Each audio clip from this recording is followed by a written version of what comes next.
Hola, mucho gusto. Soy la psicóloga Sara Lázaro, miembro de la Clínica del Cuidado de Sí. Y el día de hoy tenemos el gusto de presentarles a la psiquiatra Flor Chaney. Doctora, bienvenida. Hola Sandy, muchas gracias a Clínica del Cuidado de Sí y a ti por la entrevista del día de hoy. Es un gusto poder tener esta pequeña charla con usted. Y como sabe, esta entrevista es con el propósito de abordar el tema de los trastornos más frecuentes en esta temporada de fin de año y sobre la prevención del suicidio. Entonces, para comenzar, nos gustaría que nos comente un poquito acerca de cuáles cree usted que sean los trastornos con mayor aumento en esta temporada decembrina. Gracias, Sandy. Mira, lo que se ve en el área de psiquiatría es que las personas en estas fechas llegan a asociarlo a fechas de la infancia y también de repente se pongan tristes. Digamos, las patologías más frecuentes pueden ser depresión, ansiedad y hay algo que en psicología se llama o se le da el nombre de lo que es blues de la Navidad o tristeza blanca. Y también cuando esto a las personas les llega a pasar con frecuencia en esta temporada, hay un trastorno que se llama trastorno temporal, afectivo temporal, que se asocia al ciclo circadiano que nosotros llegamos a tener. Serían como los principales. Ok. Y bueno, por lo anterior que ahorita nos acaba de mencionar, ¿piensa que también la situación de la pandemia jugó un papel importante? Creo que sí, Sandy. Definitivamente estamos a nivel mundial y hablando ya a nivel del país, en una situación que nadie se esperaba, en el que desafortunadamente muchas personas han perdido la vida. Y es una Navidad, una época en la que sí va a haber un cambio. Va a haber un cambio porque hay una afectación económica en los hogares, hay pérdidas importantes que han tenido. Entonces, de repente llegar a esta fecha y llegar a compararla con fechas anteriores, bueno, sí va a ser una Navidad definitivamente diferente. Sí, claro, y como bien comenta, tanto económica, psicológica, emocional, física, muchas personas se vieron muy afectadas. Y también con lo principal que nos comentaba, puede que ya algunos trastornos pues hayan estado presentes, las personas hayan estado en algún tratamiento, pero aumentó. O sea, con esta situación de la pandemia, todas esas situaciones y problemáticas tuvieron un incremento bastante notorio y pues también por ejemplo, los psiquiatras, los médicos, los psicólogos, pues hasta también tuvimos, ¿no? Como casi el doble de trabajo, ¿no? Como que sí hubo un incremento muy importante ahí. Por ejemplo, usted en su ámbito, ¿cómo se vio reflejada la situación? Mira, Sandy, yo creo que a nivel de la consulta y actualmente estoy trabajando en una clínica privada y no mermó, o sea, al contrario, las patologías psiquiátricas se ven con más frecuencia. De hecho, yo creo que uno de los aciertos que ha tenido esta administración es que se ha hablado acerca de salud mental, se ha dado como esta apertura de que existen las enfermedades mentales, de que se puede llevar un tratamiento y que hay instituciones y lugares que te pueden ayudar. Entonces, creo que esto también dio una apertura para que la gente dijera, oye, a lo mejor lo que yo tengo no es normal, a lo mejor lo que yo tengo es algo que se puede tratar y voy a ir con un profesional. Entonces, sí aumentó. Principalmente los trastornos que estamos viendo con más frecuencia es la depresión, sin lugar a dudas, la ansiedad, porque estos cambios de no salir, el temor a la enfermedad, el temor a que nuestros seres queridos se enfermen, el haber perdido un trabajo también, la economía, el hogar, de repente estábamos mucho tiempo fuera del hogar y regresamos al hogar y en muchas ocasiones la gente lo dice tal cual, es que estoy con desconocidos, con gente que realmente no conozco. Entonces ese también es un shock. Otra es las personas que han vivido estas pérdidas de forma cercana, ya sea con un familiar o que ha experimentado la enfermedad.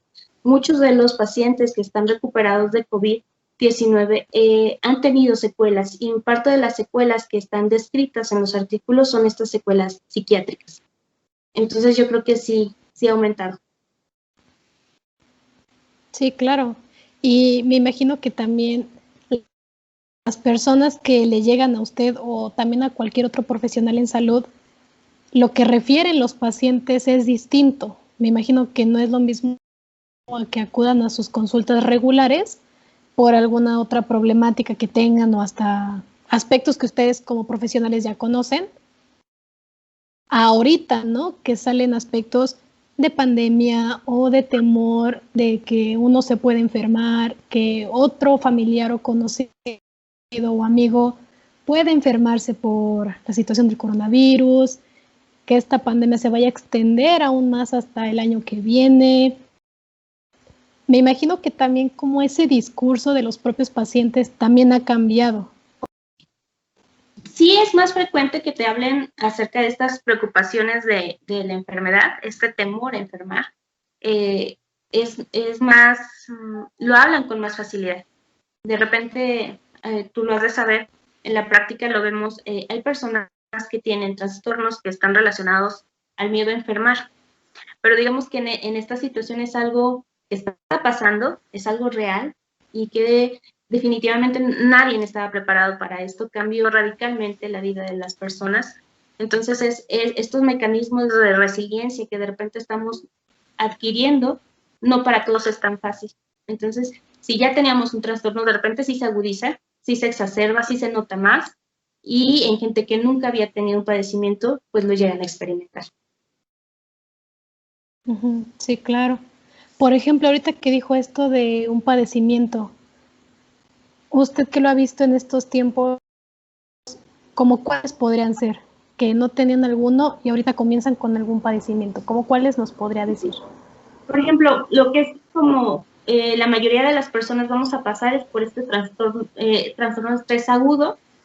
O sea, nosotros nos estamos adaptando a una nueva realidad, es algo temporal en el que sí se modifican pues nuestro sueño, nuestro estado de ánimo, y que no necesariamente tiene que ser o evolucionar a un trastorno grave que requiera algún tratamiento, solamente, como te digo, estos mecanismos de resiliencia que nosotros vamos favoreciendo, pues nos van haciendo que nos adaptemos y que esto sea algo temporal. Y ya en personas que de repente teníamos la predisposición o que ya veníamos con algo antes, o de repente esta situación, pues al perder una familia, un ser querido, alguien que aportaba algo para nosotros, pues sí, hemos visto con secuelas de la enfermedad, llegan a tener o a desarrollar trastorno de estrés postraumático, que es por esta misma vivencia que ellos han tenido. Sí, claro. Sí, y estos temas son muy delicados y muy importantes, y más ahorita que mencionas sobre pérdidas familiares. Yo creo que esto es un tema muy delicado y un tema muy, muy sensible para muchas personas, lo que es el haber perdido a un familiar por el coronavirus, ¿no? No es lo mismo tal vez en algunas situaciones en las que hay una enfermedad, un familiar o amigo presenta una enfermedad y se puede saber, ¿no? Tal vez con anticipación qué pueda pasar con ese familiar o amigo o conocido, ¿no? Como que te preparas de alguna manera, no todos vamos a presentar esa situación igual a cuando te dicen, bueno, es que perdió algún familiar o amigo conocido, pero por el coronavirus. Sí, sí, mira, ¿no? sí, definitivamente, lo que se ha visto es este duelo diferente que estamos viviendo, sobre todo aquí nosotros los mexicanos, en nuestra cultura, pues es mucho de tradiciones, es de rituales. Entonces, sabemos que ahorita con la enfermedad estos rituales no se pueden llevar a cabo. Entonces, de repente el saber que tu familiar está internado y que probablemente no lo vuelvas a ver, es difícil para la familia, sobre todo familias que son muy unidas o familias que están acostumbradas a demostrar su afecto, es complicado. Y ya cuando se presenta este duelo, el proceso de que de repente no puedes hacer el ritual con el que tú quisieras despedir a tu familia, es difícil, es difícil. Lo que sí se ha visto, bueno, ahí estamos evolucionando también en estos rituales de despedida. De repente se les aconseja que abran un chat en el que la familia pueda platicar, despedir, recordar anécdotas, el hacerle a lo mejor en casa un pequeño altar en el que puedan también dedicarle cosas, objetos, que no duren por más de una semana, claro, también, y diferentes formas en las que uno se va adaptando para hacer este duelo, pero sí ha sido diferente. Sí, claro. Y también está como la otra parte, ¿no? El otro lado de otro tema que también es muy, muy delicado y sensible para muchos, es sobre el tema del suicidio. El suicidio es una situación y es una problemática que sí ha existido, lamentablemente, desde hace mucho tiempo, pero en este año, por la misma situación de la cuarentena y del confinamiento, también tuvo un incremento bastante importante, bastante notorio. Ha sido un ser querido. Y este choque, ¿no?, emocional, este estado de shock de qué está pasando, ¿no?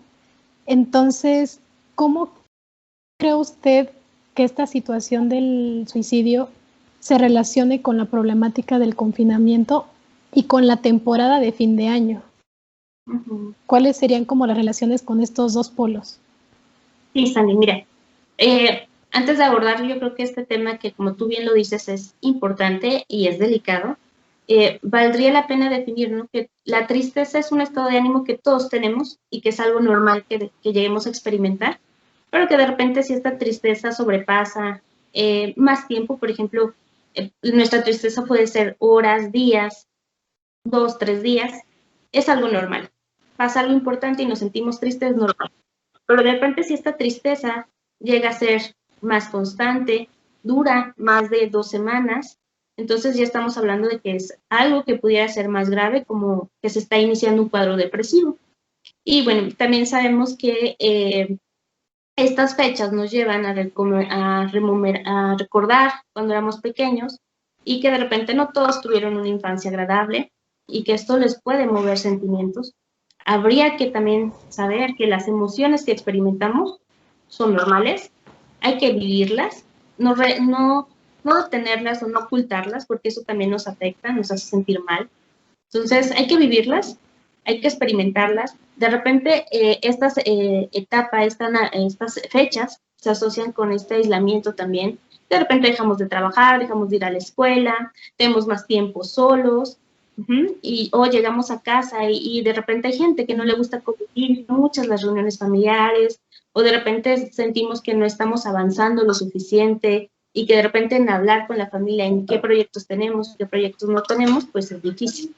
En estas fechas, pues la gente está un poco más sensible, más esto que te digo que se habla de los ciclos circadianos y que en épocas decembrinas la luz solar es menor y que esto está relacionado con nuestro ciclo circadiano que está en el hipotálamo y que va a regular nuestro estado de ánimo porque al no producirse serotonina, pues la producción de esta sustancia que nos hace sentirnos bien o felices, pues disminuye un poquito en estas épocas. Entonces, puede estar asociado a.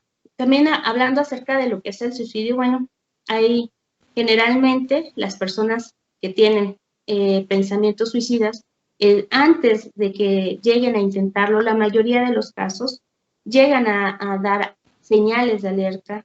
Algunos de ellos, no todos, también no hay que estigmatizar. A veces asociamos a que se suicida tiene una enfermedad mental y no es así. A veces personas que no tienen una enfermedad mental se suicidan. Es cierto también que personas que tienen una enfermedad mental llegan a cometer suicidio, no todas. Hay algunos casos, por ejemplo, en pacientes con esquizofrenia, que de repente están en un estado agudo o un estado de psicosis, pueden llegar a cometer suicidio. Trastorno bipolar en algunas de sus fases. Son personas que sí tenían un diagnóstico, pero que están en un estado en el que no están controlados y pues no pueden llegar a cometerlo. Hay suicidio que también es impulsivo, que de la nada surge y se llega a cometer. Entonces, para esto, como tú lo dices, la OMS es un problema a nivel mundial de salud pública, que se han hecho muchas campañas. El 10 de septiembre, que es el día que se conmemora para hacer concientización del suicidio, pues hay muchas campañas acerca de esto y de los mitos que puede haber alrededor también del suicidio. Sí, claro. Y ahorita comentabas algo súper importante. La persona suele presentar señales de alerta. ¿Cuáles podrían ser algunas de las señales que se pueden presentar, ya sea en algún adolescente o en algún adulto? ¿Cuáles podrían ser estas señales? Sí. Mira, de repente pueden haber cambios en el comportamiento, que de repente esta persona, de ser una persona sociable, que salía, que convivía, se aísla, ya no quiere salir, deja de ir a reuniones, pone pretextos, o de repente lo vemos más apático, no nos habla de proyectos a futuro, de repente le decimos, oye, ¿qué vamos a hacer el próximo año? Y él se limita a contestar, no lo sé. De repente, en nivel laboral, dejamos de funcionar o ha tenido una pérdida importante, como por ejemplo económica, familiar, laboral. Eso también es un factor de riesgo. Sabemos que otro factor de riesgo es más frecuente en los hombres que en las mujeres. Las mujeres lo intentan más, pero los hombres lo llegan a realizar con más eficacia, digamos. Si son personas solteras o que no tengan una religión. La religión es un factor protector, no importa cuál sea, una creencia, ese es un factor protector. De repente, si la persona empieza a hablar pues de forma muy negativa, a decirnos como que él tiene la culpa, que siente que nada le sale bien, estos pensamientos de minusvalía, pesimistas, negativos, pudieran ser también una señal de alarma. Y bueno, estos altibajos en su estado de ánimo, que de repente esté de repente muy contento o esté muy triste, o que de repente era una persona que no le gustaban las cuestiones de alto riesgo, por ejemplo, conducir a altas velocidades o conducir motocicleta y de repente tiene un gusto especial por estas prácticas, bueno, también es una señal de alarma. Estos factores de riesgo también se pueden dividir en factores de riesgo familiares. Por ejemplo, si en casa tenemos antecedentes de familiares que han fallecido por esta causa, es un factor de riesgo. Si en nuestra familia hay altos niveles de crítica o hostilidad, pudiera ser un factor de riesgo. El abuso de alcohol o drogas en la familia, haber sufrido maltrato físico o sexual o psicológico, también puede ser un factor de riesgo. Entre los factores personales también podemos tener, si esta persona consume sustancias, bueno, hay un mayor factor de riesgo. El de repente no tener una familia, una red de apoyo, amigos, puede ser un factor de riesgo. Entre las señales sociales que de repente pues también tienen o implican a la sociedad es el desempleo, la falta de oportunidades, como en esta situación que ahorita estamos viviendo, la dificultad para acceder a un servicio de salud, el ámbito social, laboral en el que nosotros nos encontremos y la presencia pues de acontecimientos vitales negativos, como en este caso sería la pandemia. Sí, y acabas de tocar también un punto delicado también, que es esta situación de las personas que conviven dentro de su casa, que consuman alcohol, que tengan algún problema de sustancias, con el consumo de sustancias y algún tipo de agresión, ¿no? O violaciones. Entonces, esto también fue un detonante, esto también fue un problema muy grave, ya que pues también aumentaron las llamadas, por ejemplo, en el caso de las mujeres o de la violencia doméstica. Entonces, si estás en un lugar en el que se debería de considerar seguro, en el que una persona está a salvo, que es dentro de su casa, la pandemia fuera y adentro la violación, la agresión o los golpes o insultos o maltrato o consumo de sustancias, claro que para la persona van a ser muchos focos de alerta y muchos focos rojos en los que se puede sentir mucho más vulnerable de lo que tal vez antes estaba. Entonces, esos temas también van muy ligados, como bien usted comenta, a la pandemia, que son los factores de riesgo, a los factores que hay que prestarles mucha atención Y lo bueno que usted dice es que hay lugares en los que se puede recibir la ayuda y en los que, en este caso, a las mujeres que han sido maltratadas, pues sí, reciben este apoyo y son como sacadas de ese núcleo peligroso, o hasta también con niños, ¿no? Los niños que también son abusados de alguna manera, pero también ha sido un foco rojo que haya estado alerta desde que empezó la pandemia. Sí, sí, sí. Y también ahorita que nos comentaba esto del suicidio, ¿cree que ahorita en la actualidad, y más por estas fechas decembrinas, existan o estén presentes los mitos con respecto a esto? Por ejemplo, ay, es que se suicidó porque quería llamar la atención. Esto que comentas es algo frecuente de repente escucharlo en los familiares que comentan, de repente lo hizo para llamar la atención. Bueno, yo creo que más que esta persona lo haga por llamar la atención es que esta persona no encontró una solución más adecuada para el problema emocional que estaba viviendo. Este es un dolor que de repente para esa persona puede ser o sobrepasar los mecanismos que tenía para afrontarlos. Y de una emoción temporal, él buscó una solución permanente. Entonces, hay muchos mitos alrededor del suicidio. Por ejemplo, uno de ellos es que las personas que se van a suicidar lo van a hacer. Entonces, sabemos que no, en la mayoría de los casos, las personas que se van a suicidar lo piensan, lo expresan buscando una ayuda. De repente no saben cuál es la solución o cuál puede ser la ayuda. Entonces, qué bueno que existan estos programas, qué bueno que ahorita en Clínica de Cuidado de Sí hablen de este tema, porque le dan herramientas a los familiares o a las personas de saber, bueno, hay una alternativa diferente. Entonces, por ejemplo, ¿qué otra situación a veces se escucha? Bueno, que el suicidio es impulsivo y la mayoría de los suicidas no avisan. La evidencia es que el suicidio puede ser el resultado de un acto impulsivo, sí, repentino, y que puede o no estar planeado, pero que en ambos casos casi siempre van a existir signos directos de la persona que lo cometió, ya sean verbales o que sean pistas o advertencias. De repente en Facebook, en Twitter, empiezan a publicar que se están despidiendo o empiezan a publicar imágenes referentes al suicidio. Bueno, eso es una señal de alerta. Entonces, no fue repentino, no fue tan impulsivo. Y bueno, que también lo que te decía yo, que de repente se asocia el suicidio a que ya tenía una enfermedad mental y por eso se suicidió. Y no es así. De repente no la tienen y llegan a cometer suicidio. Y personas que tienen una enfermedad mental no siempre van a suicidarse.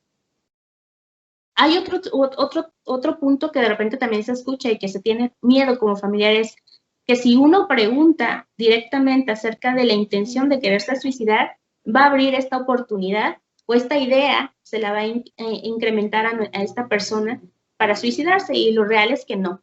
De hecho, una de las campañas o de lo que se llega a favorecer es que se pregunte directamente, que se le diga a esta persona si realmente ha pensado en los últimos meses en quitarse la vida, si de repente le ha llegado la idea de no despertar, de no querer seguir viviendo, si lo ha planeado, qué ha pensado hacer, si tiene la posibilidad de hacerlo. Y eso nos puede orientar a nosotros para buscar esa ayuda que él requiere. Sí, claro, más que nosotros como profesionales o familiares,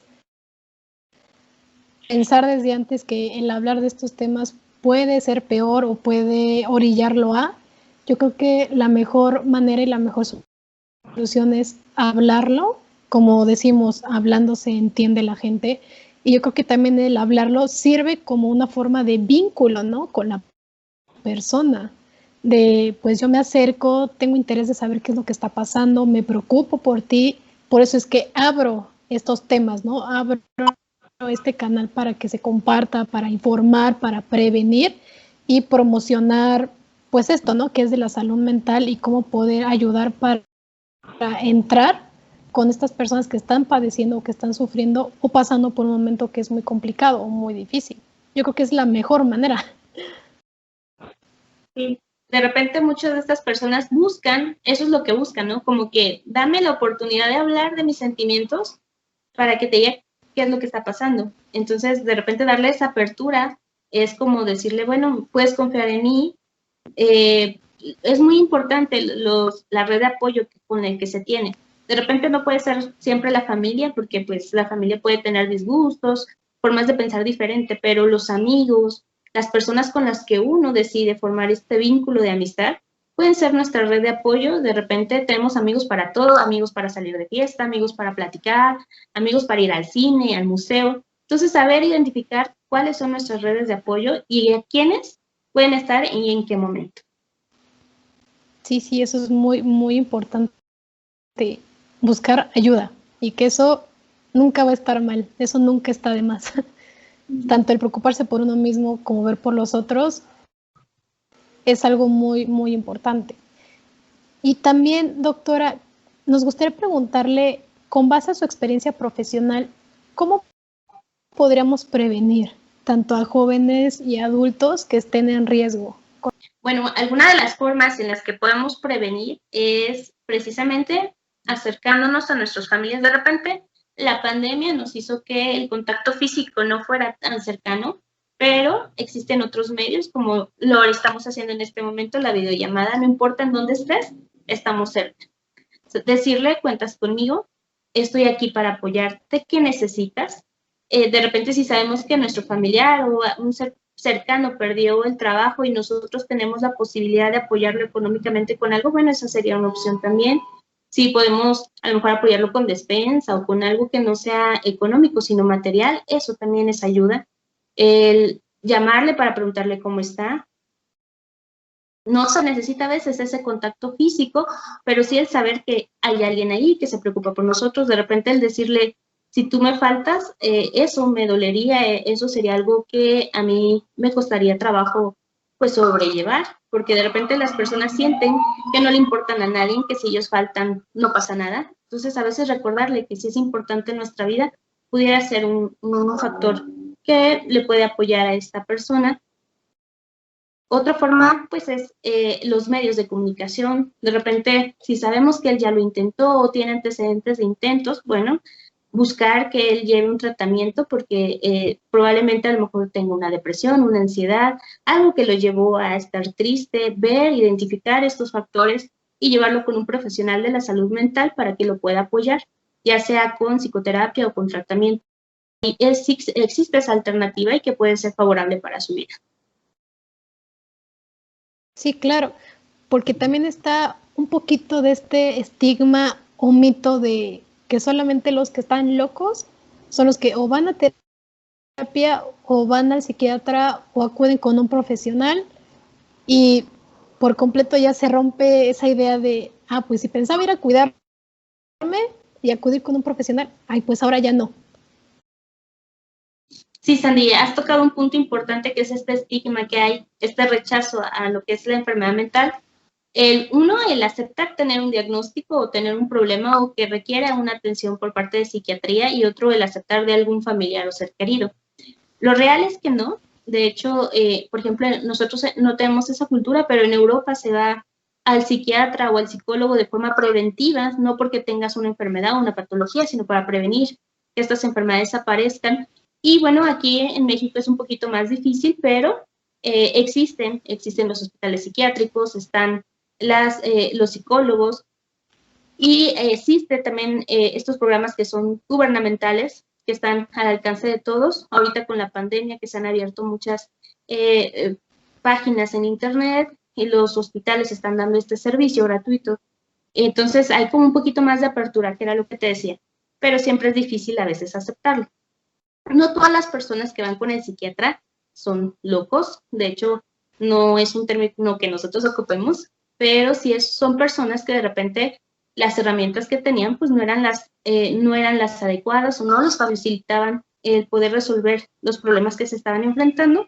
Y bueno, ellos ocuparon una ayuda, que puede ser la psicoterapia o que puede ser por parte del psiquiatra, pues este tratamiento psiquiátrico. Sabemos que cuando ya se detona un trastorno, bueno, no estamos hablando de algo que la persona quiera tener, sino que es un déficit que hay en los neurotransmisores del cerebro, y que esto difícilmente se va a mejorar si no lleva un tratamiento médico.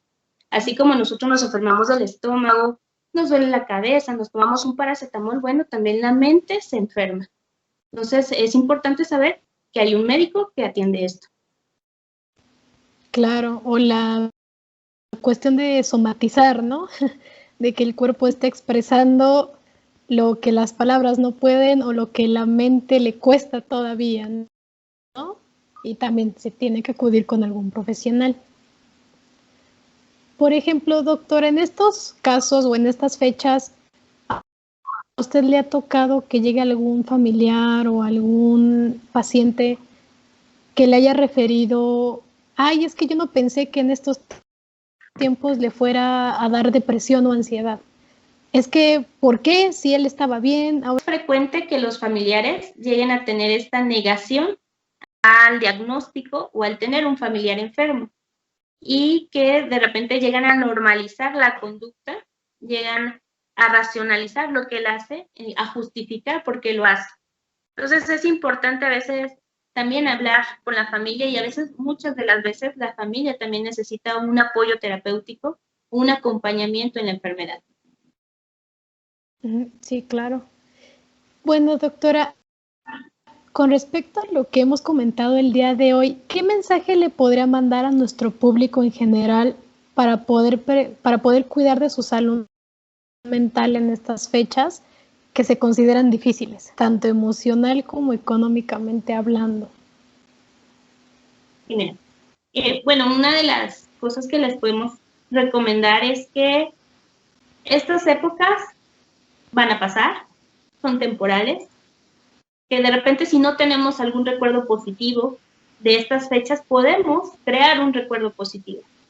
Nosotros, a las Navidades, a la convivencia con la familia, si la familia de repente no comparte nuestro punto de vista, bueno, tampoco tenemos por qué acudir si no nos sentimos a gusto, pero podemos disfrutar estas fechas de una forma diferente, ya sea con amigos, ir a algún lugar que nosotros nos haga sentir bien. El dedicar un tiempo para uno creo que es algo muy importante, de repente lo dejamos en segundo término, pero el dar un espacio para el crecimiento personal, leer una lectura, un libro, un autor que nosotros habíamos estado postergando, yo creo que para retomar eso, el que de repente alguna actividad, por ejemplo, el bordar, el regar plantas, el hacer un jardín botánico, hay proyectos que hemos dejado y que es un buen momento para retomar y que eso también nos ayuda a mejorar nuestro estado de ánimo, cómo nos sentimos, de repente hacer planes, ver cuál es nuestro proyecto a futuro, qué es lo que necesitamos hacer para lograr ese proyecto y eso nos ayuda a definir nuestro rumbo también. Y como te decía, pues fomentar estas redes de apoyo que son la amistad, la familia, un mensaje para saber cómo están nuestros amigos y pues fomentar esta relación que no nada más sea de un lado, sino que es recíproca, que se tiene que cultivar como cualquier otra relación interpersonal.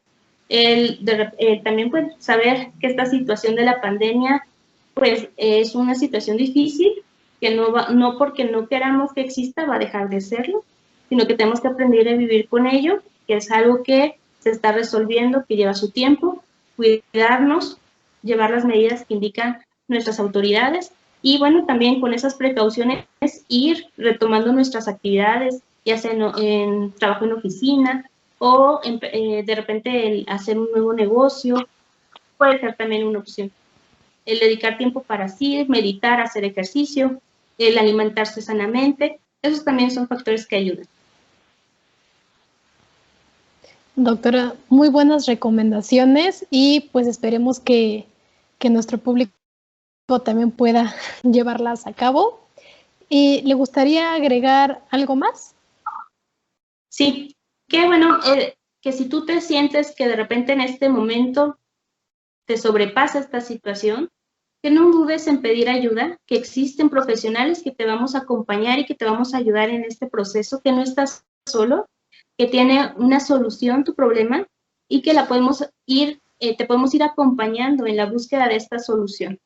Que también no está mal que tomes un tratamiento psiquiátrico si lo requieres, todo lo contrario, vas a notar un cambio en tu vida, en tu forma de ver las cosas, te va a ayudar a poder después de terminar o concluir tu tratamiento, bueno, pues a saber identificar que hay otras soluciones para el problema que estás viviendo, que no está mal, al contrario, y que hay mucha gente a tu alrededor con la que puedes acercarte para que te brinde este apoyo. Este tema del apoyo y acompañamiento, que es muy, muy importante. Bueno, doctora, a nombre de la Clínica del Cuidado de Sí, le damos por completo las gracias y en especial por haber estado con nosotros y esta valiosa aportación. Gracias a ustedes, Andy, por el trabajo que están haciendo, el proyecto que están realizando y por fomentar esta información, disminuir el estigma en salud mental que es tan importante. Felicidades por este proyecto y muchas gracias por la entrevista, Sandy. No, nada que agradecer a usted. Muchas gracias y bueno, le agradecemos mucho y hasta luego. Hasta luego, Sandy.